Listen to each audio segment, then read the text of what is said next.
Hello world, welcome to my channel. On my third video, I realized that I never introduced myself. Excuse my rookie mistake. My name is Wenai, and on my channel I talk about money, investing, self-improvement, and anything that makes your life better. So now we have met. Welcome. Today I wanted to talk about some of the ways to make extra money on the side while we're all stuck in at home. I think it's not fair for me to ask you to smash the like button and subscribe right now because we just got started. So I'm not gonna ask you right now, but I'll ask you later. Today I want to talk about a couple different ways of making extra bucks on the side while you're home. If you never thought about having multiple streams of income before, 2020 should be your wake-up call. So here are a couple different ways that I think you can get started today. Number 1. If you're good at anything in life, you can sell it online. Platforms like Fiverr.com or Freelancer.com connects you with thousands of people who can benefit from your expertise. Some common projects on their websites are digital marketing, graphic design, writing, or video editing, which I really need. You can even be a personal stylist, though I doubt how many people need it because now we're all in pajamas.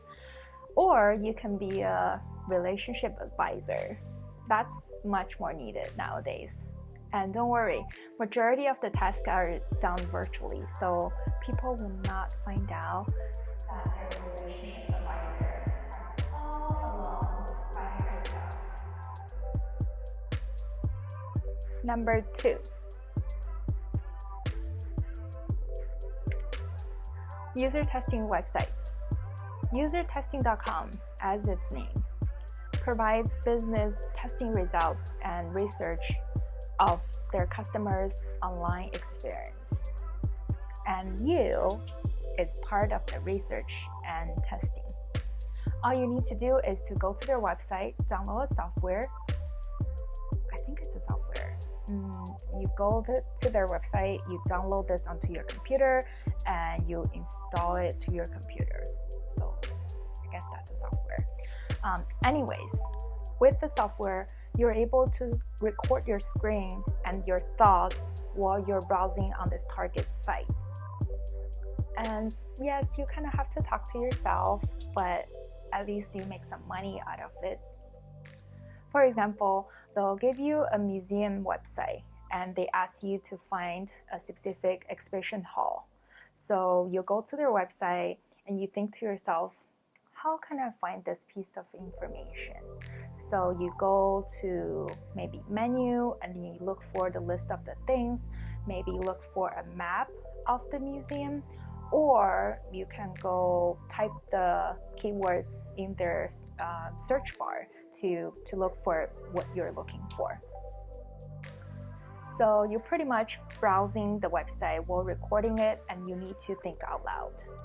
They make payments via PayPal, so you would have to have a PayPal account to accept payments. There's no direct deposit or anything else, and on average you make about $10 per testing, and it takes roughly 20 minutes. Number 3. Gengo Translation. I look it up. I think it's Gengo. Gengo. G-E-N-G-O. I'll put the website in the description.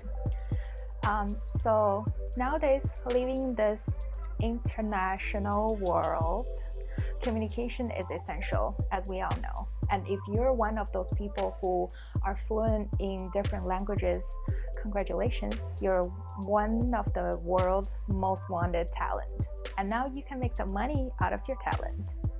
You don't need any formal qualification to join Gengo, but you do have to be qualified on their website. There are different tests you can take to qualify you for different level. There are pre-test, standard, pro, and proofread. So first two tests, which is the pre-test and standard, will give you access to their standard level of projects, I guess. The pro test will qualify you for pro level jobs, and proofread will give you access to proofread your fellow translators' work. So you're kind of like inspector. First two level, pre and standard, will pay you about 3 cents per word. And after you master the standard level, you can take tests for pro level, which will raise your rate to 8 cents per word. And just to save you some time, if you only took some languages classes in high school, don't even try it. Because someone in this room has failed. Number 5, house hacking. You don't have to own a house to house hacking, though the concept of house hacking is if you own a house or multi-unit, you live in part of it and rent out the rest of them. But just be creative with your situation. If you're own, yeah, of course, bring a housemate. Let's be honest, do you really need that guest room? You don't have many guests. Or if you rent, maybe there's a possibility to bring another tenant or another roommate or housemate to your current house.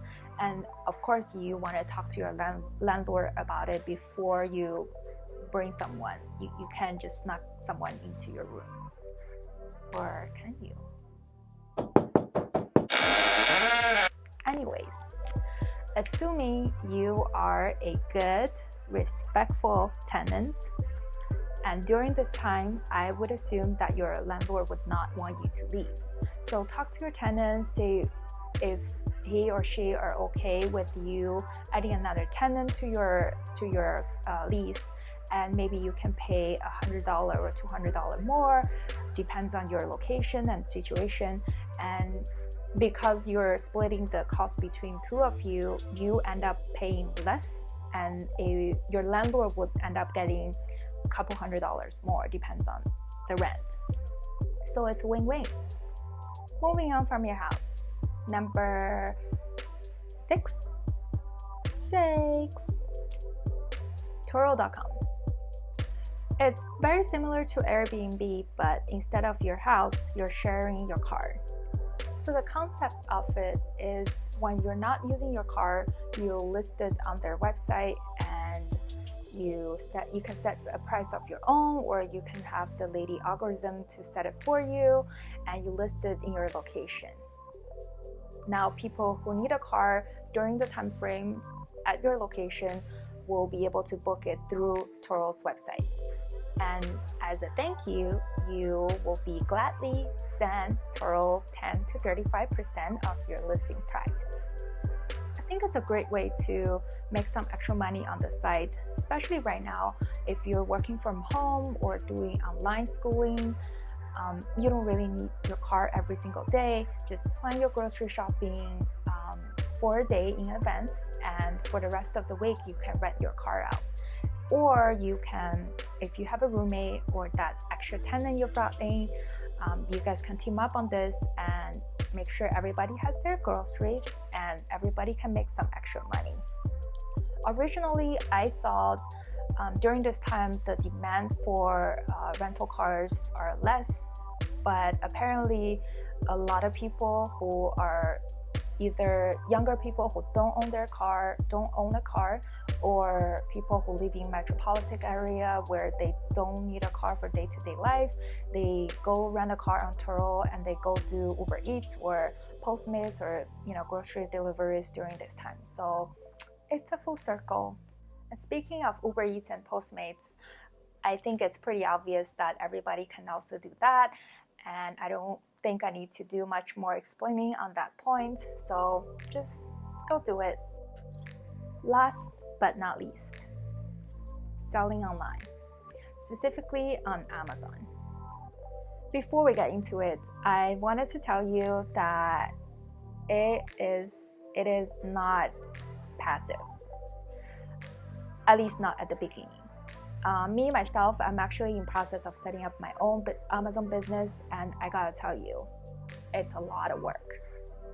If you go YouTube or any other social media and look for advice and look for people who are doing it, they'll tell you it's easy. You find a factory, they ship the products to Amazon, and Amazon does all the work. But it's not that easy. From my experience, I would say you don't have to source everything from China or overseas yourself. Especially during this time, I think for us or you who are a brand new seller with no experience, with no capital, anything like that, it will be difficult for you to find a perfect product, a reliable factory who are willing to give you insanely low price and allow you to order small quantity. It's hard. And of course, anything is possible and you should just do it. But I would say you don't have to go through all that process. There are a lot of wholesalers within the United States who are normally dealing with factories overseas, and they already have their products over here. And during this time, a lot of those wholesalers their sales are interrupted because their sales channels are interrupted. So it is a good time for them to thinking about starting online or selling their products online. And you can reach out to those local wholesalers. Depends on where you're living. Maybe they're not local, but you got my idea. Just reach out to the wholesalers and of course have a plan, talk to them, say if they're willing to let you order smaller quantity, because the last thing you want to do is to stuck with a whole bunch of inventories in your small apartment. Especially now you have that extra tenant, extra roommate, you have smaller space to yourself. Or worse, you get your inventory stuck at Amazon's fulfilling center, because let me tell you, their rent is not cheap. With Amazon, you want to be that overnight guest. Your products get in and they get out, so you get paid. You do not want to be that alcoholic cousin who got nowhere else to go, because Amazon, they charge. All right, that's all for today. Let me know if you wanted to know a little bit more about Amazon, as I am going through the process of setting it up, or if you have any other good side hustle that you are doing or you did before, so we can all share it together and all be rich. Remember, I said at the beginning of the video that I'll ask you later, and now is later. So you know what to do. Make sure you make the like button blue and subscribe to my channel. Thank you guys. I'll see you later.